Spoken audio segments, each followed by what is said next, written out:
what's the goal today, boys? Make you happy. That's easy. Hey, what's up everybody? The Pond Professor here. Check it out. We have been making some pretty intense progress out here. Pond is turning out phenomenally.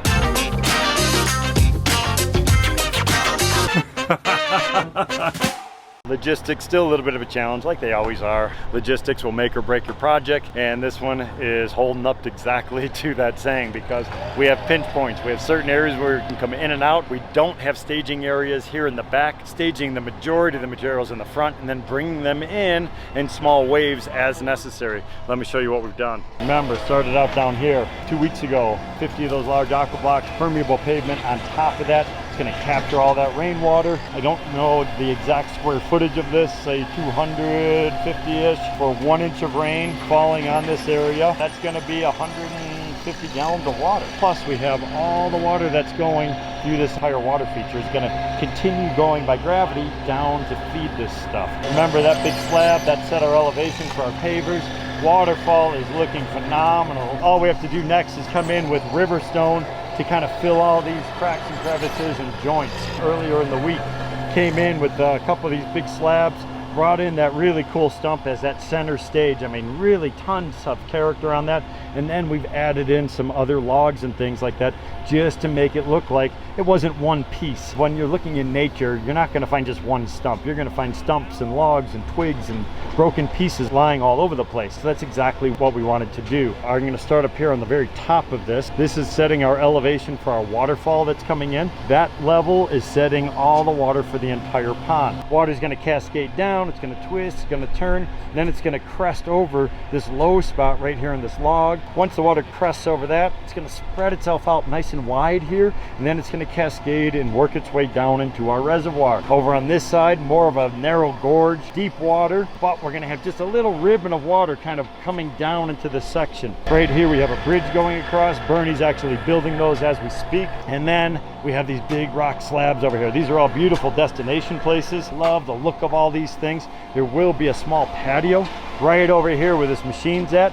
Couple stepping stones going out to where the shovel is, and then that'll give beautiful view. And look at that, looking down into that deep water zone. Not only are you looking down at that deep water zone, but you're looking across at all the beautiful stonework down inside of here. Remember, we got to do cobblestones and gravel in here, but you're looking across right over at that valley. So that's the Provo River. So what we want to make this do is to kind of look like this mirrors all that type of stuff. A couple big anchor stones on our peninsulas, layered in some of these logs and things like that. Those logs are going to actually hold back river rock that's going to kind of cascade its way through all of that. That will be planted with aquatic vegetation. In nature, you're going to find washes and beach areas. You're going to find big boulders. You're going to find logs, and all these different surfaces work together to give us the desired water quality. We put in a couple seating areas, and check this rock out right here. Beautiful seating spot. Greg could put his feet down on the water, and that rock is kind of carved out. So it looks like that water just kind of erodes its way through. Another deep water seating area down over here. And then we got to work our way up this direction. Biofalls and everything are set. So we do have that other team coming in next week. So the pond guy, we got Brian, we got Alan Decker, I think Weston Zimmerman's coming out. I know the Harps are coming out. So there's gonna be an incredible team out here to really finish off all the details on this. I wish I was gonna be here on the project, but as you know, I am all over the place, I'm traveling.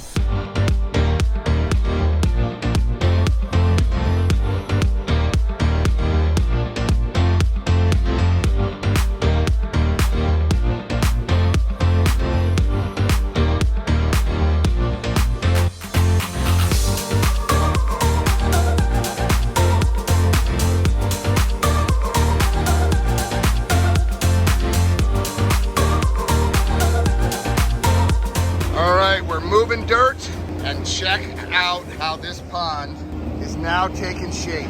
You see how much they over excavated. It's coming together. Now we're excavating up for the top waterfalls up there. Just moving materials in this tight space, but you can really start to see the shape of the pond coming together. All right, Brian, tell me what you and Dan are creating here for us. We've got a biofalls there, biofalls there. I love the fact that Ralph separated these. It makes it a whole lot easier to landscape around them, help hide them. It ultimately allows you to be a little bit more creative too with the pool. So we're gonna have this one and this one joined together, and then right where Dan's at, we're looking to do kind of like a horseshoe waterfall. Like waterfalls kind of come in on each other, 3 feet of drop. So a nice big drop, more Babbly Brook type stuff coming from there. 3 foot high waterfall in there. It's always the idea to do a horseshoe type waterfall. We'll see if the rocks allow us to. Either way, we'll get a 3 foot high waterfall. The stream kind of comes through here. We finished off this waterfall. Where I'm standing is going to be another little mini seating area, enough for like 2 chairs, fire rock kind of carved into the stream, maybe over in there. The wall for the patio is going to come out into here, about to where Dan's at, and then come back in here. So we're actually going to build one of those walls right into the stream. Liner's going to come up behind it. Water's going to crash up against the wall, curve back in, and then go off of that. So a lot of earthwork needs to happen, get a lot of soil out of here, and some more boulders coming. If we can get this all shaped out, then tomorrow we can really get in here and set a bunch of this. And then of course, Greg is like, let's start landscaping. So somehow we're gonna start planting trees and stuff at the same time. What do you think? Fire this up in July? 4th of July. 2 days. 2 days, fire this up. All right, Brian is moving in. We had just dug the area out for the patio, and then we found these beautiful dwarf Austrian pines, and we want to put one here as the backdrop to the biofalls, and then one over there kind of to counterbalance it. So he is now digging down the dirt that we just dug out because we don't want to hit the pipe that connects to the biofalls back here or the electrical. And so the concept and the idea here now is that we're going to pull in the Austrian pines with the skid steer and put it right in here, and then this will be our backdrop for this beautiful waterfalls and this patio that we now have to re-excavate that dirt to put in, but no big deal.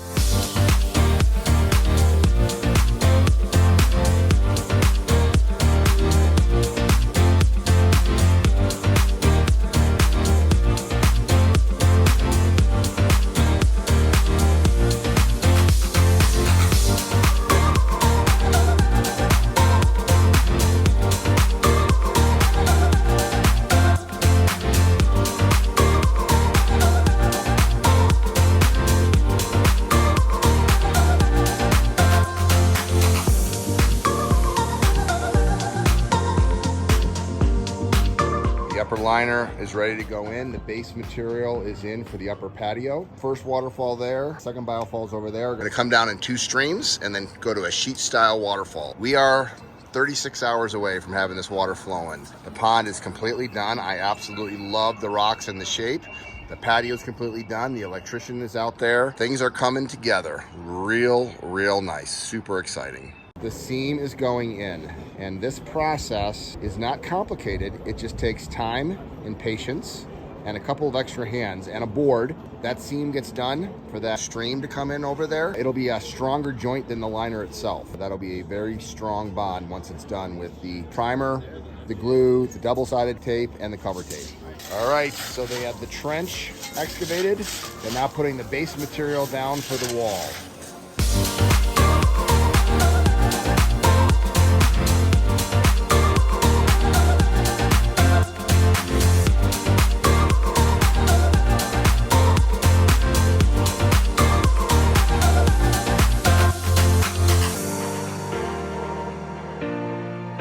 How sweet is this Unilock wall looking? I love the informal of the waterfalls and the pond and the formal of a patio. Cannot wait to sit here and look across the pond and at those views. So Brian, what are you doing? Well, we want to get that gravel clean because there's a layer of dust on there, and there's no way the foam will bond to that layer of dust. So just by getting that clean, the foam will bond to it a whole lot better. I also just want to clean this stuff off while I'm here. I just kind of rinse that down. Now it's ready to be foamed. Now I can foam that, and then this goes right in like so. And then Dan's got a rock course over there. We'll come over here now.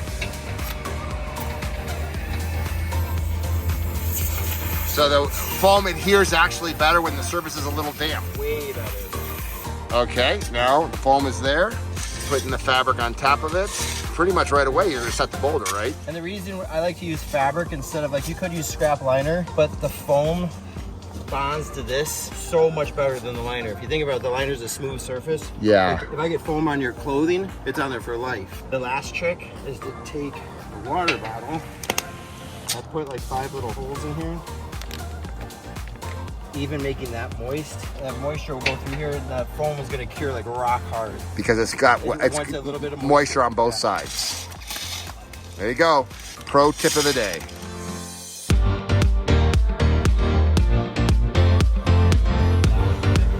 And there it is.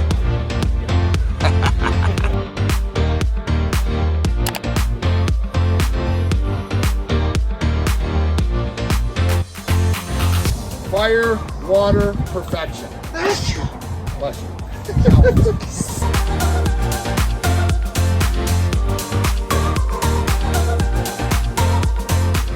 All right, so Dan made the decision to actually cut the fire rock into the patio pavers. So I love it. Didn't have to be sticking up, and I love how when he did this is the art, it's basically flush with this rock coming up. And I'm gonna have a patio, a fire rock, and a waterfalls right behind it. These are tropical water lilies. They just arrived from Aqualand, a little bit dirty. I'm gonna give you a little trick here. I just picked these up for 10 bucks a piece. They're almost 8 gallons, I think. I took this landscape fabric and I put it on the inside, filled it with Aquatic plant soil. I took an entire bag of plant tabs and dumped it in here. What I'm gonna do is I'm gonna put the roots right in here, backfill with some more of the soil, and then cover with gravel, and then that's a giant container. Literally the #1 problem that I see when I visit people's ponds is root-bound containers, because they don't use big enough containers, and they don't repot them once a year with potting soil, and they don't use fertilizer caps. Our fabric pots, the largest size, are good for water lilies, but when it gets to a tropical lily like this, the bigger the pot, this thing by the end of the year will be root bound, but not in the beginning of the year like so many. So transplant every single year, repot, and add new soil and fertilizer to your hardies, and make sure that you fertilize throughout the year. Once a month, you're putting in tabs for these, and these plants in this pond are gonna fill up the entire pond with 2 tropical lilies. Whether it's a hardy lily or a tropical, every single year you wanna add new soil and add plant tabs. Hey, what's up everybody? Ed here. I have moved on to another project. I am in Michigan right now, doing an incredible project for Luke, the Michigan gardener. So that means I am not in Utah finishing the Pond Guys pond. So he's there with Brian and another team wrapping everything up. So stay tuned, check out Greg Wittstock, the Pond Guys channel, because he's gonna be showing the full reveal of that amazing pond in Utah.